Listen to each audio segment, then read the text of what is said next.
Yanez is out in the Cypress area, which also took a big hit from the Derecho. Anthony.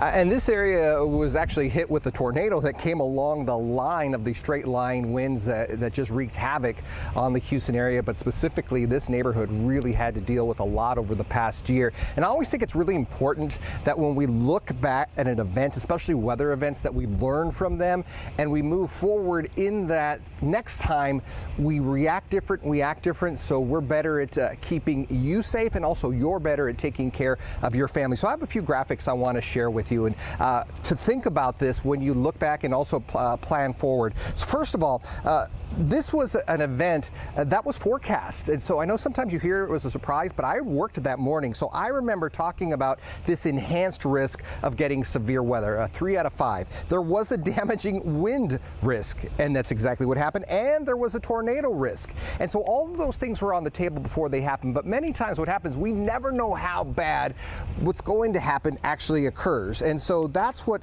was forecast, and then also what we're watching is what's next. So when we look at the radar here, and Daji, if you could advance the maps for me, that would be great.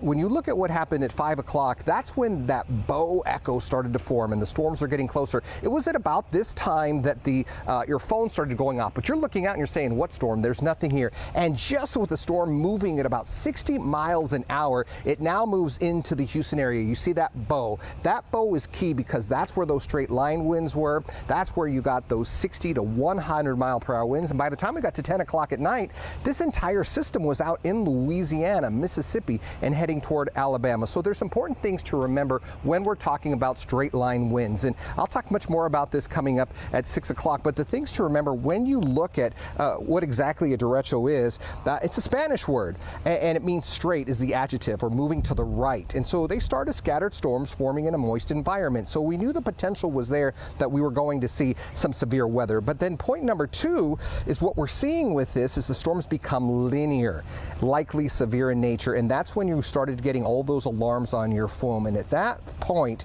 you're starting to see this bowing, and so the backside winds become stronger than the winds ahead of the storm. And then when you get that perfect bow echo, and there it is, like pulling back a bow and arrow, the backside winds gust ahead, the storms completely fall, the winds just fall in a straight direction down, and anything in its path will be just blown out of the way. And that's exactly what happened. And I'll end with this.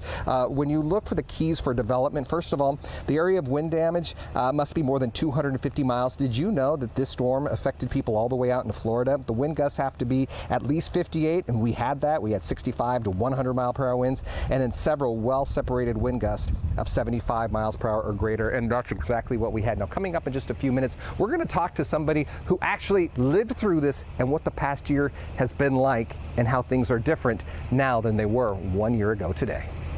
All right, Anthony, we'll see you in just a bit. Thank you, sir.